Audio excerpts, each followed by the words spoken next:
Vrste reči. Kada govorimo, mi koristimo reči pomoću kojih delimo svoje misli, osjećanja ili obaveštavamo sagovornika o nečemu. Reč je skup glasova ili samo jedan glas koji ima neko značenje. Rečnici. Reči se sakupljaju i čuvaju u rečnicima.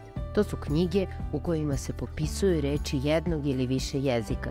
Reči su u rečniku poređene azbučnim ili abecednim redom kako bismo mogli lakše da pronađemo reč koja nas zanima. Promenljive i nepromenljive reči.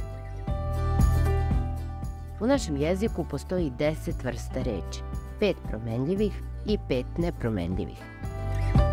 Promenljive reči su one koje menjaju svoj oblik, a tu spadaju imenice, zamenice, pridevi, glagoli i brojevi.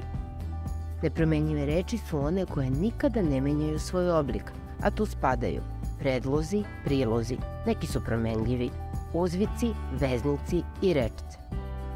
Ovo je bio prvi deo lekcije vrste reči iz srpskog jezika koje se uči u 5. razredu osnovne škole. Nastavak možete naći u Štreber lekciji. Edukativna platforma štreber.com sadrži interaktivne lekcije od 5. do 8. razreda. Rešavajte pitanje iz lekcija, osvajajte bodove i prave nagrade.